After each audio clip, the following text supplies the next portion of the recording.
जय हिंद साथियों, स्वागत है आप सभी का अपने यूट्यूब चैनल एग्जाम सोच पर। दोस्तों, आज की ये वीडियो यूट्यूब के इतिहास की पहली ऐसी वीडियो है जो आपको यूपी पुलिस कांस्टेबल में 100% मार्क्स दिलवाएगी।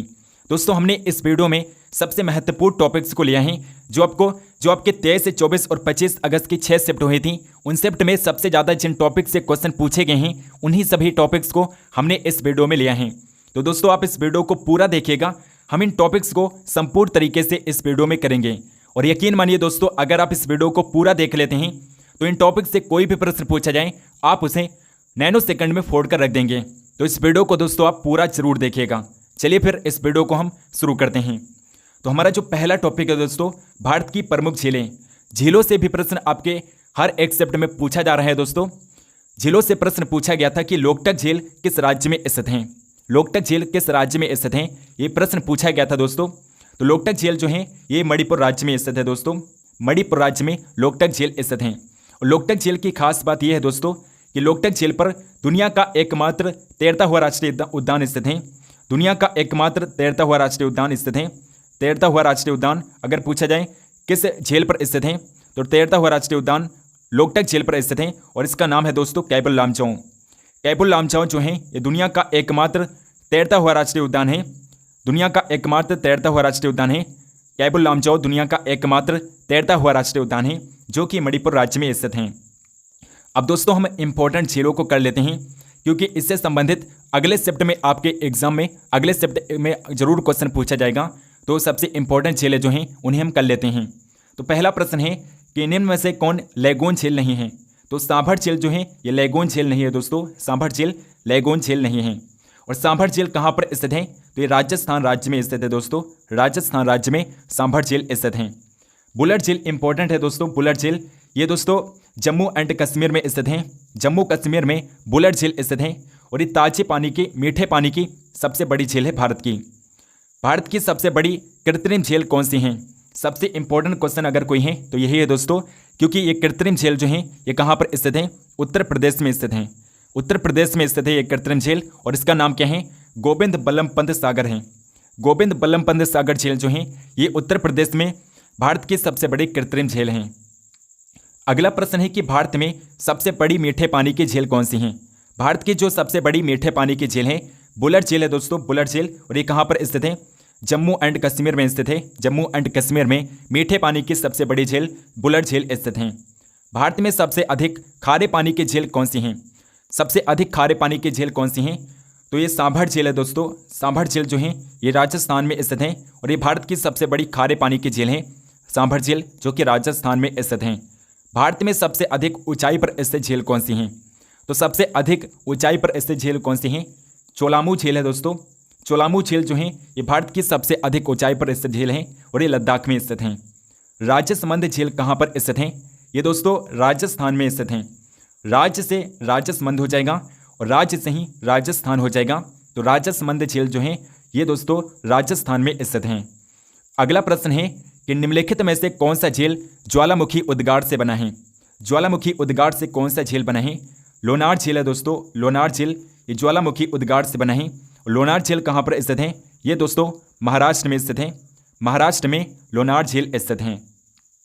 अगला प्रश्न है कि निम्न में से कौन सी झील चंबल नदी पर स्थित है। तो चंबल नदी पर नहीं स्थित है दोस्तों, नहीं स्थित है। चंबल नदी पर कौन सी झील है जो नहीं स्थित है तो गोविंद बल्लभ पंत सागर है जो चंबल नदी पर स्थित नहीं है। ये दोस्तों कृत्रिम झील है, भारत की सबसे बड़ी कृत्रिम झील है और ये चंबल नदी पर स्थित नहीं है। चंबल नदी पर राणा प्रताप सागर, जवाहर सागर और गांधी सागर है जो स्थित हैं, लेकिन गोविंद बल्लभ पंत सागर झील ये चंबल नदी पर स्थित नहीं है। अब दोस्तों, जो महत्वपूर्ण झीलें हैं उन्हें हम देख लेते हैं। तो पहली है दोस्तों डल झील। डल झील कहाँ पर स्थित है, ये दोस्तों जम्मू एंड कश्मीर में स्थित है और ये दोस्तों जम्मू एंड कश्मीर में स्थित है। डल झील कहाँ पर है, जम्मू एंड कश्मीर में स्थित है। वेम्बनाड झील इंपॉर्टेंट है दोस्तों, ये केरल में स्थित है। नैनीताल झील जो है ये उत्तराखंड में स्थित है। मानसबल झील कहाँ पर है, जम्मू और कश्मीर में स्थित है। पुलकट झील जो है ये तमिलनाडु में स्थित है। चिल्का झील दोस्तों ये ओडिशा में स्थित है और बुलर झील जो है ये जम्मू और कश्मीर में स्थित है। जम्मू और कश्मीर की सबसे मीठे पानी की झील है बुलर झील। दोस्तों, नोबेल प्राइज से भी आपके एग्जाम में क्वेश्चन पूछे गए हैं। नोबेल प्राइज से आपके एग्जाम में 2 प्रश्न पूछे गए थे दोस्तों। पहला प्रश्न पूछा गया था कि 2014 में भारत में नोबेल शांति पुरस्कार किससे प्राप्त किया है, किसने दिया गया है। 2014 का जो नोबेल शांति पुरस्कार था वो किसे दिया गया था, ये दिया गया था दोस्तों कैलाश सत्यार्थी को। कैलाश सत्यार्थी को 2014 का नोबेल शांति पुरस्कार दिया गया था।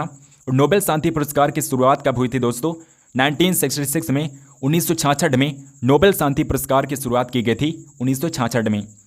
अगला दोस्तों नोबेल पुरस्कार से क्वेश्चन पूछा गया था कि भारत में प्रथम अर्थशास्त्री जिन्हें नोबेल प्राइज दिया गया था।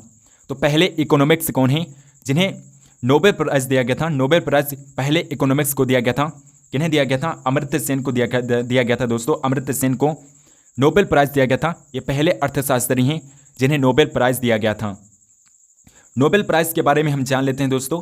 तो नोबेल प्राइज की शुरुआत हुई थी 1901 में, 1901 में नोबेल प्राइज की शुरुआत हुई थी। और ये कब दिए जाते हैं, 10 दिसंबर को दिए जाते हैं दोस्तों।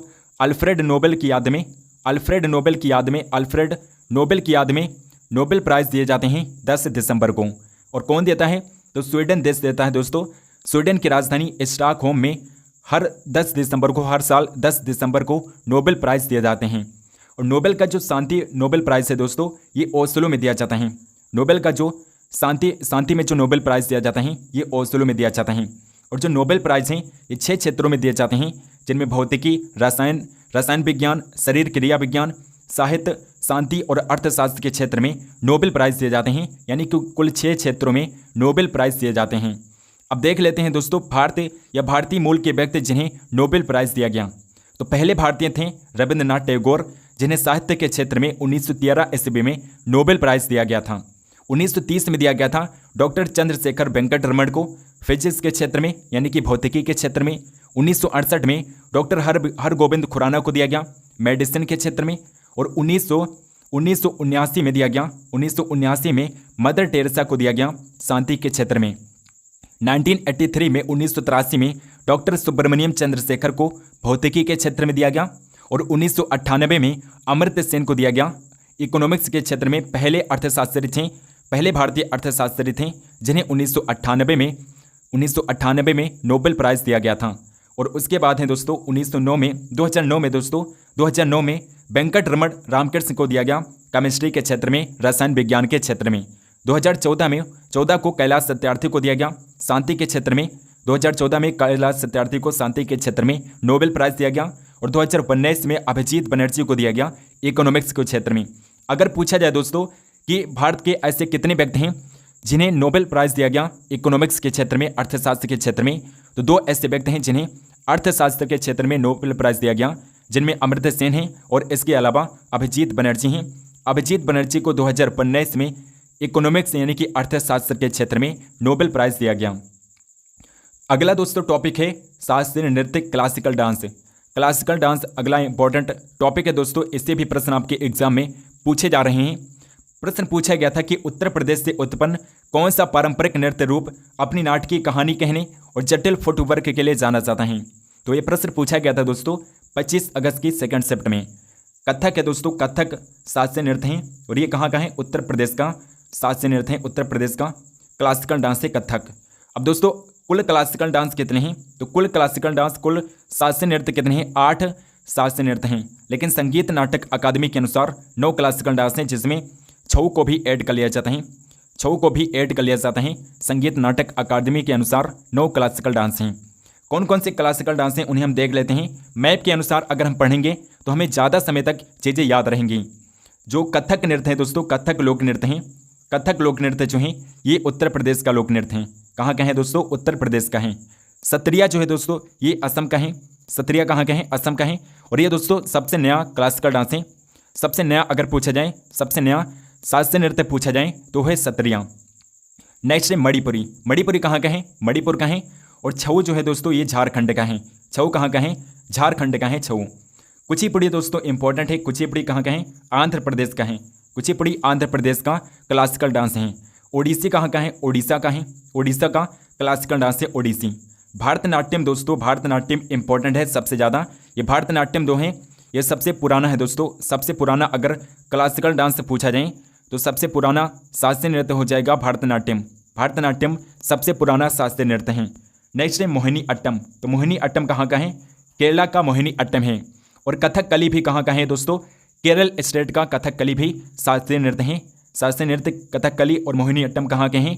तो केरल के हैं। तो अगर क्वेश्चन पूछा जाए दोस्तों कौन सा ऐसा राज्य है जिसके 2 क्लासिकल डांस हैं, तो केरल हैं। केरल भारत का एकमात्र राज्य है जिसके 2 क्लासिकल डांस हैं, 2 शास्त्रीय नृत्य हैं केरल राज्य के। चलिए दोस्तों, अगला इंपॉर्टेंट टॉपिक है बौद्ध धर्म। बौद्ध धर्म से आपके हर एक शिफ्ट में क्वेश्चन पूछा जा रहा है दोस्तों। तो बौद्ध धर्म को हम संपूर्ण तरीके से पढ़ लेते हैं ताकि इससे संबंधित कोई भी प्रश्न पूछा जाए हम उसे नैनो सेकंड में कर लें। तो प्रश्न पूछा गया था दोस्तों, एलोरा निम्नलिखित में से किस राज्य में एक पवित्र स्थल है? तो एलोरा कहाँ पर स्थित है? ये महाराष्ट्र में स्थित है दोस्तों, और ये बौद्ध धर्म से संबंधित पवित्र स्थल हैं। विनय पिटक किस धर्म से संबंधित हैं? विनय पिटक जो है दोस्तों ये बौद्ध धर्म से संबंधित हैं। बौद्ध धर्म से संबंधित हैं विनय पिटक। बौद्ध धर्म के बारे में हम संपूर्ण तरीके से पढ़ लेते हैं ताकि इससे संबंधित कोई भी प्रश्न पूछा जाए हम उसे मात्र नैनो सेकंड में कर लें। तो बौद्ध धर्म के संस्थापक जो हैं गौतम बुद्ध हैं और इनका जन्म हुआ था 563 ईसा पूर्व में कपिल वस्तु के निकट लुम्बिनी नामक स्थान पर इनका जन्म हुआ था। तो याद रखिएगा दोस्तों, ये डेट याद रखिएगा, 563 ईसा पूर्व में गौतम बुद्ध का जन्म हुआ था कपिल वस्तु के निकट लुम्बिनी में। ये क्वेश्चन आपके हर एक एग्जाम में पूछा गया क्वेश्चन है। गौतम बुद्ध को ही लाइट ऑफ एशिया कहा जाता है, यानी कि एशिया की ज्योति पुंज किसे कहते हैं? तो एशिया की ज्योति पुंज किसे कहा जाता है? एशिया की ज्योति पुंज ही किसे कहते हैं? ज्योति पुंज कहा जाता है गौतम बुद्ध को। अगला पॉइंट है कि गौतम बुद्ध के पिता शुद्धोधन कपिल वस्तु के शाकगढ़ के प्रधान थे और उनकी माता का नाम क्या था? महामाया था दोस्तों, महामाया। गौतम बुद्ध की माता का नाम था महामाया। अगला पॉइंट है दोस्तों कि गौतम बुद्ध के बचपन का नाम क्या था? सिद्धार्थ था दोस्तों। सिद्धार्थ जो है गौतम बुद्ध के बचपन का नाम था और इनकी माता की मृत्यु 7वें दिन हो जाती है दोस्तों। इनकी माता की मृत्यु 7वें दिन हो जाती है। तो गौतम बुद्ध का जो पालन पोषण है इनकी सौतेली माँ यानी कि इनकी मौसी ने किया था, जिनका नाम था प्रजापति गौतमी। प्रजापति गौतमी ने ही गौतम बुद्ध का पालन पोषण किया था, जो कि इनकी सौतेली माँ थी, मौसी थी, और इन्हीं की वजह से इनका नाम गौतम पड़ा था। इन्हीं की वजह से ये गौतम कहलाए थे।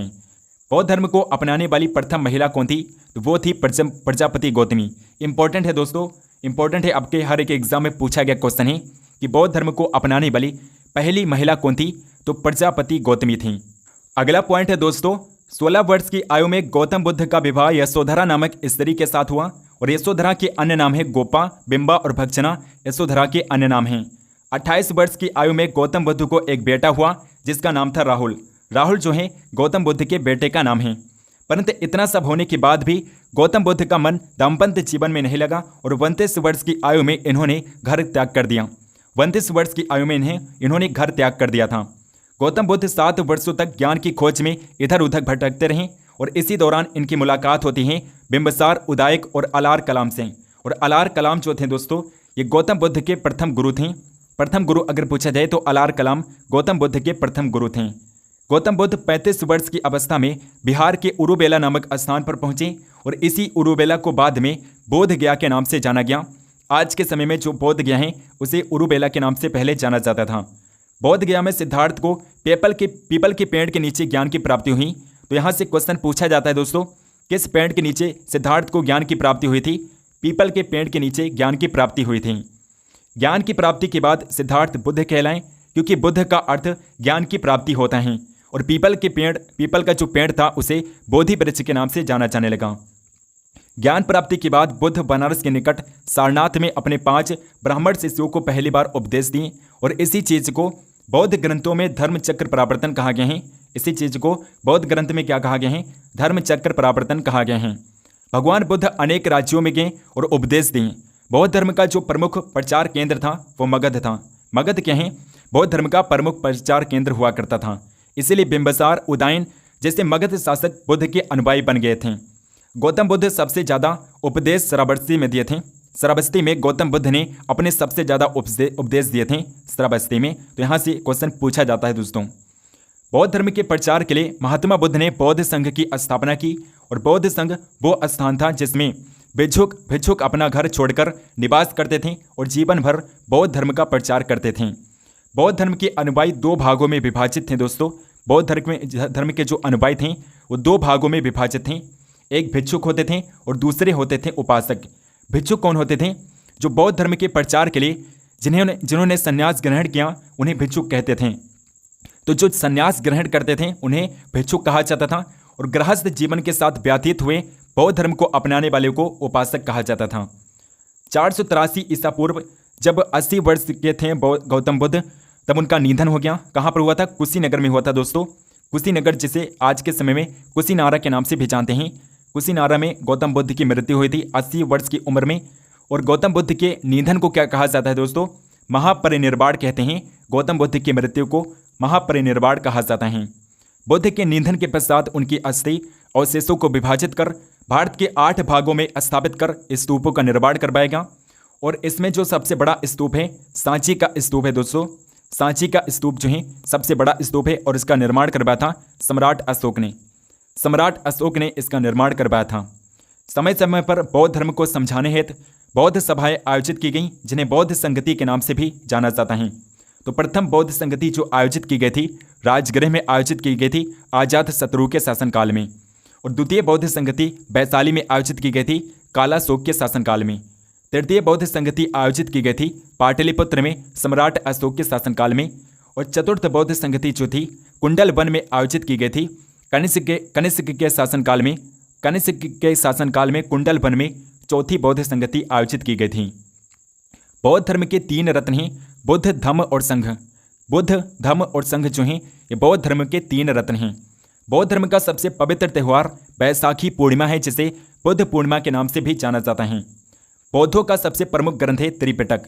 त्रिपिटक जो है ये बौद्ध धर्म का सबसे प्रमुख ग्रंथ है, और इसकी शुरुआत बौद्ध ग्रंथों की भाषा पाली से रही है। उसके बाद के ग्रंथ जो हैं संस्कृत भाषा में लिखे गए थे। बौद्धों का विख्यात विक्रमशिला विश्वविद्यालय की स्थापना धर्मपाल ने की थी। तो विक्रमशिला विश्वविद्यालय जो है ये बौद्ध धर्म से ही संबंधित था, और इसकी स्थापना करवाई थी दोस्तों धर्मपाल ने। अगला टॉपिक है दोस्तों प्रस्तावना। प्रियम्बल जो है ये भी इंपॉर्टेंट टॉपिक है, क्योंकि इस टॉपिक से भी हर एक शिफ्ट में 1 से 2 प्रश्न पूछा जा रहे हैं। क्वेश्चन पूछा गया था दोस्तों कि भारतीय संविधान की प्रस्तावना यानी कि उद्देशिका में कौन सा शब्द ये दर्शाता है कि भारत किसी भी बाहरी नियंत्रण से मुक्त है? तो कौन सा शब्द है दोस्तों? संपूर्ण प्रभुत्व संपन्न है। संपूर्ण प्रभुत्व संपन्न शब्द है जो ये दर्शाता है कि भारत हर एक बाहरी आक्रमण से मुक्त है। हर एक किसी भी बाहरी आक्रमण से मुक्त है भारत। अब दोस्तों प्रियम्बल जो है उद्देशिका, इसका हर एक वर्ड आपको याद होना चाहिए, हर एक शब्द याद होना चाहिए, क्योंकि इससे डायरेक्टली प्रश्न आपके एग्जाम में पूछे जाते हैं। तो दोस्तों प्रस्तावना जो है ये प्रस्तावना कहाँ से ली गई है? तो प्रस्तावना को याद रखिएगा दोस्तों, कहाँ से लिया गया है प्रस्तावना को? प्रस्तावना को कहाँ से लिया गया है? प्रस्तावना को दोस्तों अमेरिका के संविधान से लिया गया है। अमेरिका के संविधान पर आधारित है। भारतीय संविधान की प्रस्तावना जो है ये अमेरिका के संविधान पर आधारित है। और प्रस्तावना की जो भाषा है दोस्तों, भाषा कहाँ से ली गई है? तो याद रखिएगा भाषा ऑस्ट्रेलिया के संविधान से ली गई है। भाषा कहाँ से ली गई है? प्रस्तावना की भाषा ली गई है ऑस्ट्रेलिया से। ऑस्ट्रेलिया से प्रस्तावना की भाषा ली गई है। तो दोस्तों प्रस्तावना जो है ये आपको याद होनी चाहिए। तो प्रस्तावना को हम पढ़ते हैं दोस्तों। हम भारत के लोग भारत को एक संपूर्ण प्रभुत्व संपन्न समाजवादी पंथ निरपेक्ष लोकतांत्रिक गणराज्य बनाने के लिए तथा उसके समस्त नागरिकों को सामाजिक, आर्थिक और राजनीतिक न्याय, विचार, अभिव्यक्ति, विश्वास, धर्म और उपासना की स्वतंत्रता, प्रतिष्ठा और अवसर की समता प्राप्त कराने के लिए तथा उन सब में व्यक्ति की गरिमा और राष्ट्र की एकता और अखंडता सुनिश्चित करने वाली बंधुता बढ़ाने के लिए दृढ़ संकल्प होकर अपनी इस संविधान सभा में आज तारीख 26 नवंबर 1950 ईस्वी मिति मार्ग शीर्ष शुक्ल सप्तमी संवत 2006 विक्रमी को एतद द्वारा इस संविधान को अंगीकृत, अधिनियमित और आत्मर्पित करते हैं। तो ये संविधान की प्रस्तावना है दोस्तों, जो आपको याद होनी चाहिए, क्योंकि संविधान की प्रस्तावना से डायरेक्टली आपके एग्जाम में क्वेश्चन पूछा जाता है। अब बात करते हैं दोस्तों कि संविधान की प्रस्तावना में संशोधन कब किया गया था। संविधान की प्रस्तावना में पहली बार संशोधन कब किया गया था? तो संशोधन किया गया था 1976 में। 1976 में पहली बार बेल्सबा संविधान संशोधन किया गया। बेल्सबा संविधान संशोधन के दौरान प्रस्तावना में पहली बार संशोधन किया गया। और कौन कौन से शब्द जोड़े गए थे? समाजवादी, धर्मनिरपेक्ष और इसके अलावा धर्मनिरपेक्ष और इसके अलावा कौन सा शब्द? अखंडता शब्द जोड़ा गया था। धर्मनिरपेक्ष और अखंडता शब्द जोड़ा गया था संविधान की प्रस्तावना में। बेल्सबा संविधान संशोधन किया गया 1976 में। और बेल्सबा संविधान संशोधन को लघु संविधान भी कहते हैं। लघु संविधान भी कहा जाता है, क्योंकि इसके द्वारा संविधान में व्यापक परिवर्तन किए गए थे। और समाजवादी, धर्मनिरपेक्ष और अखंडता शब्द जो हैं ये बेल्सबा संविधान संशोधन के द्वारा ही प्रस्तावना में जोड़े गए थे। तो अगर क्वेश्चन पूछा जाए कि समाजवादी, धर्मनिरपेक्ष और अखंडता शब्द किसके द्वारा जोड़े गए थे? तो 42वें संविधान संशोधन के द्वारा जोड़े गए थे। आप खटाक से आंसर दे दीजिएगा इस क्वेश्चन का। और दोस्तों 42वां संविधान संशोधन जो है इसे लघु संविधान भी कहते हैं, क्योंकि इसके द्वारा व्यापक परिवर्तन संविधान में किए गए थे। अब बात करते हैं दोस्तों सामाजिक, आर्थिक और राजनीतिक न्याय की। तो सामाजिक, आर्थिक और राजनीतिक न्याय जो हैं ये भारतीय संविधान की प्रस्तावना में फ्रांस की क्रांति से लिए गए हैं दोस्तों। फ्रांस की क्रांति से लिए गए हैं। फ्रांस की क्रांति से सामाजिक, आर्थिक और राजनीतिक न्याय लिए गए हैं। सामाजिक, आर्थिक और राजनीतिक न्याय फ्रांस की क्रांति से लिए गए हैं। चलिए दोस्तों अगले टॉपिक पर बढ़ते हैं। हमारा अगला टॉपिक है पठार। क्वेश्चन पूछा गया था दोस्तों कि भारत में निम्नलिखित में से कौन सा पठार अरावली और विंध्य क्षेत्र के बीच में स्थित है? तो अरावली और विंध्य क्षेत्र के बीच में कौन सा पठार स्थित है? तो इस क्वेश्चन का जो राइट आंसर है ऑप्शन डी है, मालवा का पठार है दोस्तों। मालवा का पठार है जो अरावली और विंध्य क्षेत्र के बीच में स्थित है।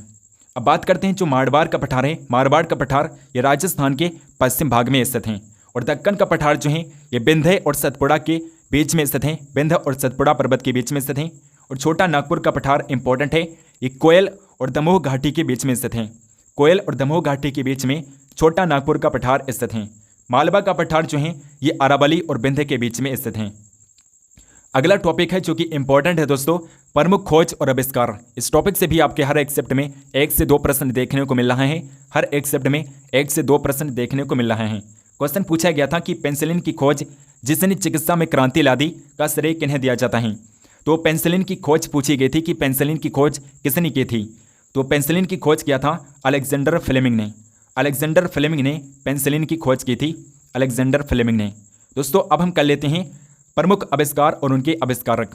प्रमुख आविष्कार और उनके आविष्कारक, क्योंकि हर एक शिफ्ट में इस टॉपिक से 1 से 2 प्रश्न पूछे जा रहे हैं। तो फर्स्ट है क्वांटम सिद्धांत। क्वांटम सिद्धांत जो है इसको दिया था मैक्स प्लैंक ने। कैलकुलेटर का आविष्कार किया था बी पास्कल ने। क्लोरोफॉर्म जो है इसकी खोज की थी दोस्तों जेम्स हैरिसन ने। जेम्स हैरिसन ने क्लोरोफॉर्म का आविष्कार किया था। और टेलीग्राफ का आविष्कार किया था जी मार्कोनी ने। टेलीविजन का आविष्कार किया था जेल बेर्ड ने। और टेलीफोन जो है दोस्तों टेलीफोन इसका आविष्कार किया था ग्राहम बेल ने। ग्राहम बेल ने टेलीफोन का आविष्कार किया था ग्राहम बेल ने। टेलीस्कोप का आविष्कार गैलीलियो ने किया था। और ट्रांजिस्टर जो है इसका आविष्कार किया था विलियम साल्क ने। विलियम साल्क ने ट्रांजिस्टर का आविष्कार किया था। डायनमो जो है इसका आविष्कार किया था माइकल फेराडे ने। पेनिसिलिन का जो आप अभी पढ़ चुके हैं अलेक्जेंडर फ्लेमिंग ने पेनिसिलिन की खोज की थी। और परमाणु बम जो है दोस्तों परमाणु बम का खोज आविष्कार किसने किया था? ऑटो हान ने परमाणु बम का आविष्कार किया था। ऑटो हान ने। अगला है कि रेडियो एक्टिविटी की खोज किसने की थी? तो हेनरी बैकुरल हैं जिन्होंने रेडियो एक्टिविटी की खोज की थी। रेडियम की खोज किया था मैडम क्यूरी ने। और रेडियो का आविष्कार किया था जी मार्कोनी ने। रक्त परिवहन जो है इसे विलियम हार्वे ने दिया था। और भाप इंजन जो है इसका आविष्कार किया था जेम्स वाट ने। रडार का आविष्कार किया था टेलर और यंग ने। टेलर और यंग प्रथम ऐसे व्यक्ति हैं जिन्होंने रडार का आविष्कार किया था। गन पाउडर जो है इसका आविष्कार रोजर बेकन ने किया था। छपाई कला गुटेनबर्ग ने दी थी। और हवाई जहाज का आविष्कार किया था राइट ब्रदर्स ने। एक्सरे जो है इसका आविष्कार किया था रॉन्टजन ने। हाइड्रोजन जो है इसकी खोज की थी दोस्तों कैवेंडिश ने। कैवेंडिश ने हाइड्रोजन की खोज की थी। और इलेक्ट्रॉन की खोज की थी जे थॉमसन ने। जे थॉमसन ने इलेक्ट्रॉन की खोज की थी। प्रोटीन जो है दोस्तों प्रोटीन की खोज किया था गोल्डस्टीन ने। गोल्डस्टीन ने प्रोटीन की खोज की थी। न्यूट्रॉन की खोज किया था जेम्स चैडविक ने। और नाभिक की खोज किया था रदरफोर्ड ने। परमाणु संख्या किसने दी थी? मोसले ने दिया था दोस्तों। मोसले ने परमाणु संख्या दी थी। परमाणु सिद्धांत जो है इसे दिया था डॉल्टन ने। और बैरोमीटर का आविष्कार किया था टोरिसेली ने। टोरिसेली ने बैरोमीटर का आविष्कार किया था। आवर्त सारणी का जो नियम है इसे दिया था मेंडलीफ ने। मेंडलीफ ने आवर्त सारणी का नियम दिया था, यानी आवर्त सारणी को बनाया था मेंडलीफ ने। डायनामाइट का आविष्कार किसने किया था? अल्फ्रेड नोबेल ने किया था दोस्तों। अल्फ्रेड नोबेल ने डायनामाइट का आविष्कार किया था। अल्फ्रेड नोबेल ने। और दोस्तों यहाँ पर मेंडलीफ ने जो आवर्त सारणी बनाई थी, क्वेश्चन पूछा जाता है कि मेंडलीफ ने जब आवर्त सारणी बनाई थी उस समय कितने तथ्य ज्ञात थे? तो 63 तथ्य ज्ञात थे दोस्तों। 63 एलिमेंट ज्ञात थे जब मेंडलीफ ने आवर्त सारणी बनाई थी। डायनामाइट का आविष्कार किया था अल्फ्रेड नोबेल ने। और सापेक्षता का सिद्धांत अल्बर्ट आइंस्टाइन के द्वारा दिया गया था। अल्बर्ट आइंस्टाइन ने सापेक्षता का सिद्धांत दिया था। माइक्रोस्कोप जो है इसको जॉन सान ने दिया था। जॉन सान ने बनाया था, आविष्कार किया था। रक्त परिवर्तन की खोज की थी। रक्त परिवर्तन की खोज किया था कार्ल लैंडस्टेनर ने। इंसुलिन जो है इसकी खोज की थी बेंटिंग ने। पोलियो का टीका किसने दिया था? जॉन ई साल्क ने पोलियो के टीके की खोज की थी। जॉन ई साल्क ने। बेतार का तार मार्कोनी ने आविष्कार किया था। बेतार के तार का आविष्कार मार्कोनी ने किया था दोस्तों, मार्कोनी ने। और अगला है जेट इंजन का आविष्कार किसने किया था? तो फ्रैंक व्हिटल ने किया था। फ्रैंक व्हिटल जो है इन्होंने जेट इंजन का आविष्कार किया था। रडार का आविष्कार अल्बर्ट टेलर ने किया था। प्रिंटिंग प्रेस का आविष्कार जॉन गुटेनबर्ग ने किया था। और माइक्रोस्कोप जो है जेड जॉनसन ने माइक्रोस्कोप का आविष्कार किया था। प्रेशर कुकर जो है दोस्तों इसको डेनिस चैंपियन ने बनाया था। डेनिस चैंपियन ने सर्वप्रथम प्रेशर कुकर का आविष्कार किया था। कॉस्मिक किरणों की खोज की थी विक्टर हेस ने सर्वप्रथम कॉस्मिक किरणों की खोज की थी। टेलीस्कोप का आविष्कार किया था हैंस लेपर्सी ने सर्वप्रथम टेलीस्कोप का आविष्कार किया था। एसी मोटर का आविष्कार किया था निकोला टेस्ला ने। और क्रोनोमीटर जो है दोस्तों, क्रोनोमीटर का आविष्कार किया था जॉन हैरिसन ने सर्वप्रथम क्रोनोमीटर का आविष्कार किया था। और अगला है कि नाभिकीय रिएक्टर का आविष्कार खोज किसने की थी? नाभिकीय रिएक्टर का आविष्कार किसने किया था? एनरिको फर्मी ने सर्वप्रथम नाभिकीय रिएक्टर की खोज की थी, आविष्कार किया था। एनरिको फर्मी ने सर्वप्रथम नाभिकीय रिएक्टर की। डायनामाइट जो है इसको सर्वप्रथम बनाया था अल्फ्रेड नोबेल ने, जिनकी याद में नोबेल पुरस्कार दिया जाता है। रेडियो का आविष्कार किया था जी मार्कोनी ने रेडियो का आविष्कार किया था। पनडुब्बी का आविष्कार किसने किया था? बुशमैन ने किया था दोस्तों, बुशमैन ने पनडुब्बी का आविष्कार किया था। गुरुत्वाकर्षण के नियम किसने दिए थे? सर आइजैक न्यूटन ने सर्वप्रथम गुरुत्वाकर्षण के नियम दिए थे सर आइजैक न्यूटन ने। अगला टॉपिक है दोस्तों महत्वपूर्ण व्यक्तियों के उपनाम। क्वेश्चन पूछा गया था कि भारत के लौह पुरुष के रूप में किससे जाना चाहता है? भारत का लौह पुरुष किसे कहा जाता है? ये क्वेश्चन पूछा गया था, इसीलिए हमने इस टॉपिक को इस वीडियो में रखा है। तो भारत का लौह पुरुष किसे कहते हैं? सरदार वल्लभ भाई पटेल को भारत का लौह पुरुष कहा जाता है। सरदार वल्लभ भाई पटेल को, जो कि भारत के पहले गृह मंत्री थे। भारत के पहले गृह मंत्री कौन थे? सरदार वल्लभ भाई पटेल भारत के पहले गृह मंत्री थे और इन्हें भारत का लौह पुरुष कहा जाता है। अगला दोस्तों लाला लाजपत राय को क्या कहा जाता है? पंजाब केसरी कहते हैं। चित्तरंजन दास को कहते हैं देशबंधु। जयप्रकाश नारायण का जो उपनाम है लोकनायक है। नेताजी सुभाष चंद्र बोस तो आप जानते ही हैं, सुभाष चंद्र बोस को क्या कहते हैं? नेताजी कहा जाता है। खान अब्दुल गफ्फार खान को सीमांत गांधी कहते हैं। सीमांत गांधी किसे कहा जाता है? खान अब्दुल गफ्फार खान को सीमांत गांधी कहा जाता है, सीमांत गांधी कहते हैं। महात्मा गांधी को बापू और राष्ट्रपिता कहा जाता है, महात्मा गांधी को। सरोजिनी नायडू को भारत कोकिला कहते हैं दोस्तों। भारत कोकिला किसे कहा जाता है? सरोजिनी नायडू को कहते हैं। मिल्खा सिंह को कहते हैं फ्लाइंग सिख। फ्लाइंग सिख कैसे कहते हैं? मिल्खा सिंह को कहा जाता है। ग्रीन हाउस गैसों से भी क्वेश्चन आपके एग्जाम में पूछे जा रहे हैं। क्वेश्चन पूछा गया था कि ग्रीन हाउस गैस क्या होती है? तो ग्रीन हाउस गैस क्या होती है दोस्तों? गैस जो अवरक्त विकिरण उत्सर्जित और अवशोषित करती हैं उन्हें ग्रीन हाउस गैस कहते हैं। जो गैसें अवरक्त विकिरण को उत्सर्जित और अवशोषित करती हैं उन्हें ग्रीन हाउस गैसें कहा जाता है। जैसे कि CO2 हो गया, कार्बन डाइऑक्साइड हो गया, CH4 हो गया, CH4 यानी कि मीथेन गैस होगी, और CFC गैस होगी। CFC यानी कि क्लोरोफ्लोरोकार्बन गैस होगी। और इसके अलावा N2O नाइट्रस ऑक्साइड गैस भी क्या है? ग्रीन हाउस गैस है। और ये ग्रीन हाउस गैसें दोस्तों ओजोन परत को क्षति पहुंचाती हैं। सभी प्रमुख दर्रों से भी क्वेश्चन हर एक शिफ्ट में पूछा जाता है दोस्तों। क्वेश्चन पूछा गया था अभी जो 25 अगस्त की सेकंड शिफ्ट हुई थी, 25 अगस्त की सेकंड शिफ्ट हुई थी, उसमें पूछा गया था कि भारत का जो लिपुलेख दर्रा है किस देश के साथ सीमा साझा करता है? तो लिपुलेख दर्रा जो है दोस्तों ये चीन और नेपाल दोनों के साथ सीमा साझा करता है। चीन और नेपाल के साथ ट्राइजेनिक रास्ता बनाता है। ट्राइजेनिक चीन, नेपाल और भारत के साथ लिपुलेख दर्रा साझा करता है। तो यहाँ पर दोनों ऑप्शन सही हो रहे थे दोस्तों। तो इस क्वेश्चन में कन्फ्यूजन था कि चीन पर आंसर टिक करें कि नेपाल पर। तो यहाँ पर दोनों ऑप्शन सही हो जाते हैं। तो इस क्वेश्चन का आंसर इसके मार्क्स सबको मिलने चाहिए, क्योंकि चीन और नेपाल जो है दोस्तों ये दोनों के साथ भारत जो लिपुलेख दर्रा हैं दोनों के साथ अपनी सीमा साझा करता है। तो अब दोस्तों जो प्रमुख दर्रे हैं उन्हें भी देख लेते हैं, क्योंकि अगले शिफ्ट में इस टॉपिक से क्वेश्चन पूछा जा सकता है। 100% क्वेश्चन पूछा जा सकता है। तो काराकोरम दर्रा जो है ये लद्दाख राज्य में स्थित है। जोजिला दर्रा जो है ये लद्दाख में स्थित है। बनिहाल दर्रा इंपॉर्टेंट है दोस्तों, ये जम्मू एंड कश्मीर में स्थित है। पीर पंजाल दर्रा सबसे इंपॉर्टेंट है, ये जम्मू एंड कश्मीर में स्थित है। बुर्जिला दर्रा ये जम्मू कश्मीर में है। माना दर्रा जो है उत्तराखंड में स्थित है। लिपुलेख दर्रा कहाँ पर है? उत्तराखंड में स्थित है। लिपुलेख दर्रा उत्तराखंड में स्थित है। नीति दर्रा जो है ये उत्तराखंड में स्थित है। सिपिकला दर्रा कहाँ पर है दोस्तों? हिमाचल प्रदेश में है। और रोहतांग दर्रा भी कहाँ पर है? हिमाचल प्रदेश राज्य में स्थित है। हिमाचल प्रदेश में रोहतांग दर्रा और सिपिकला दर्रा स्थित हैं। इसके अलावा है दोस्तों बारालाचा दर्रा, ये भी हिमाचल प्रदेश में स्थित है। और दीफू दर्रा कहाँ पर है, ये भी अरुणाचल प्रदेश में स्थित है दोस्तों, अरुणाचल प्रदेश में दीफू दर्रा स्थित है। इसके अलावा यांगयाप दर्रा भी कहाँ पर है, अरुणाचल प्रदेश में है। बोमडिला दर्रा भी अरुणाचल प्रदेश में स्थित है। इसके अलावा नाथुला दर्रा, जलेप्पाला दर्रा, ये भी कहाँ पर स्थित हैं, ये सिक्किम में स्थित हैं। और पालघाट का दर्रा कहाँ पर है, ये केरल में स्थित हैं। और सेनकोट्टा दर्रा कहाँ पर है, केरल राज्य में स्थित है। सेनकोट्टा दर्रा केरला स्टेट में स्थित हैं। भोरघाट का दर्रा इंपॉर्टेंट है दोस्तों, ये महाराष्ट्र राज्य में स्थित है। भोरघाट का दर्रा। थालघाट दर्रा कहाँ पर है, महाराष्ट्र में स्थित है। और तुजू दर्रा कहाँ पर है दोस्तों, ये मणिपुर स्टेट में स्थित है, मणिपुर राज्य में स्थित है। तुजू दर्रा मणिपुर राज्य में स्थित हैं। दोस्तों भारत की जो महत्वपूर्ण परियोजनाएं हैं, परियोजनाओं से भी हर एक शिफ्ट में 1 से 2 प्रश्न देखने को मिल रहे हैं। तो परियोजनाओं को भी हमने इस वीडियो में लिया है और कंप्लीट तरीके से परियोजनाओं को भी पढ़ेंगे। भारत सरकार के द्वारा महत्वपूर्ण परियोजनाएं जो शुरू की गई हैं उन्हें अब देख लेते हैं। तो प्रधानमंत्री जनधन योजना जो है, इसकी शुरुआत की गई थी 28 अगस्त 2014 को। 28 अगस्त 2014 को प्रधानमंत्री जनधन योजना की शुरुआत की गई थी। और स्वच्छ भारत मिशन की शुरुआत 2 अक्टूबर 2014 को की गई थी। 2 अक्टूबर 2014 को स्वच्छ भारत मिशन की शुरुआत की गई। मिशन इंद्रधनुष की शुरुआत 25 दिसंबर 2014 को की गई। बेटी बचाओ बेटी पढ़ाओ अभियान की शुरुआत की गई 22 जनवरी 2015 को। डीडी किसान पैनल की शुरुआत 26 मई 2015 को की गई। और स्मार्ट सिटी परियोजना की शुरुआत 25 जून 2015 को की गई। स्मार्ट सिटी परियोजना की शुरुआत 25 जून 2015 को की गई थी। प्रधानमंत्री आवास योजना की शुरुआत 25 जून 2015 को की गई। और डिजिटल इंडिया की शुरुआत 1 जुलाई 2015 को की गई। 1 जुलाई 2015 को डिजिटल इंडिया की शुरुआत की गई।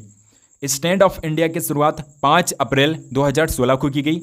और आयुष्मान भारत योजना की शुरुआत की गई 23 सितंबर 2018 को।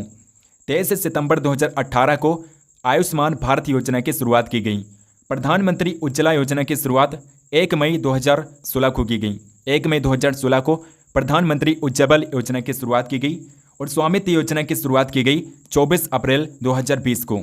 24 अप्रैल 2020 को दोस्तों, 24 अप्रैल 2020 को स्वामित्व योजना की शुरुआत की गई। अगला टॉपिक जो है राजवंश और संस्थापक हैं। राजवंश और संस्थापक से भी प्रश्न पूछे जा रहे हैं, इसलिए हमने इस वीडियो में इस टॉपिक को रखा है। क्वेश्चन पूछा गया था दोस्तों कि विजयनगर साम्राज्य की स्थापना 1336 ईस्वी में किसने की थी। तो 1336 में हरिहर और बुक्का भाइयों ने मिलकर विजयनगर साम्राज्य की स्थापना की थी। हरिहर और बुक्का ने 1336 में। और गुलाम वंश की स्थापना पूछी गई थी, तो कुतुबुद्दीन ऐबक ने गुलाम वंश की स्थापना की थी। कुतुबुद्दीन ऐबक ने। अब जो इंपॉर्टेंट राजवंश और उनके संस्थापक हैं उन्हें हम देख लेते हैं। तो फर्स्ट है दोस्तों, फर्स्ट है हर्यक वंश। हर्यक वंश की स्थापना किसने की थी, बिंबिसार ने किया था दोस्तों। बिंबिसार ने हर्यक वंश की स्थापना की थी। नंद वंश के संस्थापक हैं महापद्म नंद। मौर्य वंश की स्थापना की थी चंद्रगुप्त मौर्य ने। घनानंद को हरा करके चंद्रगुप्त मौर्य ने मौर्य वंश की स्थापना की थी।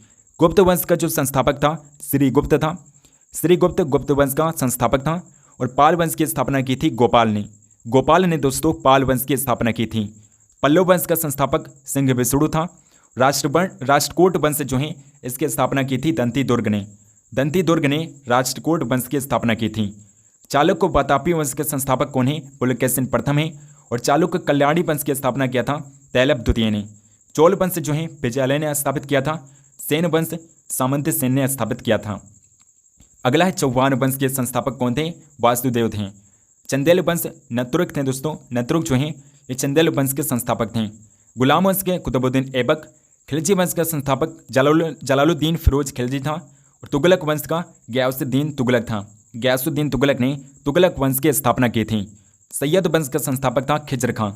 खिज्र खां जो हैं इसने सैयद वंश की स्थापना की थी। अगला है दोस्तों लोधी वंश का संस्थापक था बहलोल लोधी। बहलोल लोधी ने लोधी वंश की स्थापना की थी। विजयनगर साम्राज्य की स्थापना हरिहर और बुक्का दो भाइयों ने मिलकर की थी। और बहमनी साम्राज्य की स्थापना हसन गंगू ने किया था। मुगल वंश जो हैं मुगल वंश की स्थापना मुगल साम्राज्य की स्थापना भारत में बाबर ने की थी। इब्राहिम लोधी को हरा करके बाबर ने मुगल साम्राज्य की स्थापना की थी 1526 में इब्राहिम लोधी को हरा करके।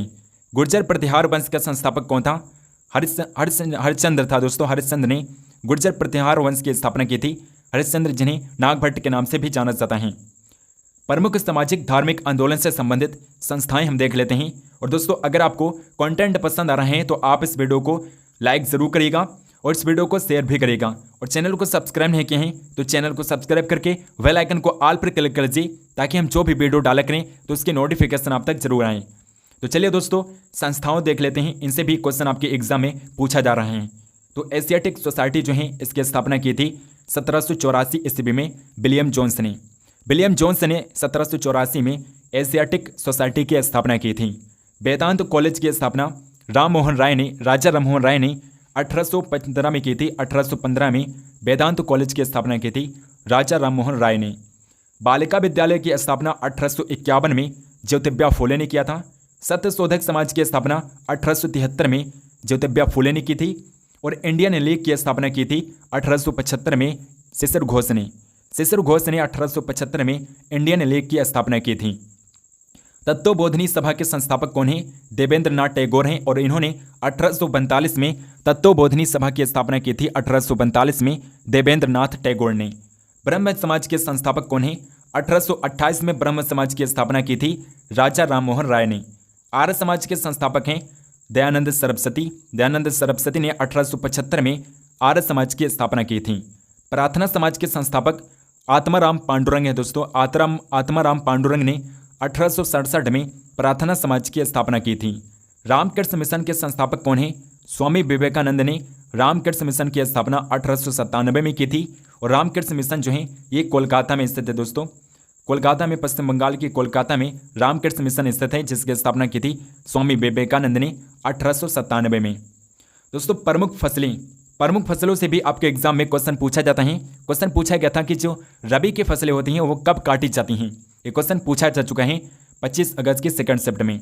तो इसीलिए हमने इस वीडियो में रबी, खरीफ और जायद की फसलों का टॉपिक रखा है, ताकि इससे संबंधित कोई और भी प्रश्न पूछा जाए तो हम उसे मात्र नैनो सेकंड में, नैनो में कर सकें।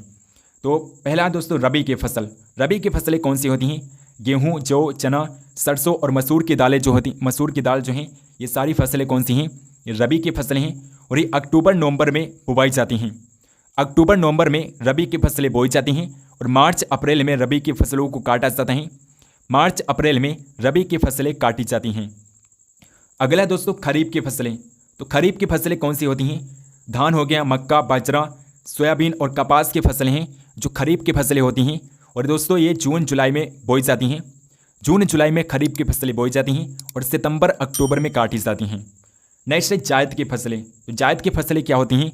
जैसे तरबूज हो गया, ककड़ी हो गया, मूंग हो गया, लोबिया और सूरजमुखी, ये सारी जो होती हैं जायद की फसलें होती हैं, और ये फरवरी मार्च में बोई जाती हैं। फरवरी मार्च में जायद की फसलें बोई जाती हैं, और मई जून में काट ली जाती हैं। जायद की फसलों को मई जून में काट लिया जाता है, फरवरी मार्च में बो करके। दोस्तों, आई होप कि आपको ये वीडियो पसंद आई होगी। अगर आपको ये वीडियो पसंद आई है तो आप इस वीडियो को लाइक ज़रूर करिएगा और इस वीडियो को शेयर भी करिएगा। चैनल को सब्सक्राइब नहीं किया है तो प्लीज़ चैनल को सब्सक्राइब करके बेल आइकन को ऑल पर क्लिक कर लीजिए, ताकि हम जो भी वीडियो डालें उसकी नोटिफिकेशन आप तक जरूर पहुँचें। कमेंट करके बताइए कि आपको ये वीडियो कैसी लगी, एंड कमेंट सेक्शन में बताइए कि आपको किस नेक्स्ट टॉपिक पर वीडियो चाहिए। हम इस नेक्स्ट टॉपिक पर वीडियो जरूर बनाएंगे। टेलीग्राम चैनल को ज्वाइन कर लीजिए, डिस्क्रिप्शन बॉक्स में आपको लिंक मिल जाएगा। टेलीग्राम चैनल पर ही आपको PDF अपलोड कर दी जाएंगी। और टेलीग्राम चैनल के अलावा दोस्तों, आप व्हाट्सएप चैनल को भी फॉलो कर लीजिए। व्हाट्सएप चैनल का लिंक भी आपको डिस्क्रिप्शन बॉक्स में मिल जाएगा, क्योंकि टेलीग्राम चैनल आप सभी जानते हैं कि बंद होने वाला है। एक न्यूज़ की वजह से आपने देखा होगा, न्यूज़ जो टेलीग्राम के CEO हैं वो अरेस्ट कर लिए गए हैं, इसलिए टेलीग्राम बंद होने वाला है। तो आप व्हाट्सएप चैनल को जरूर फॉलो कर लीजिएगा। सो मिलते हैं नेक्स्ट वीडियो में, तब तक के लिए जय हिंद, वंदे मातरम।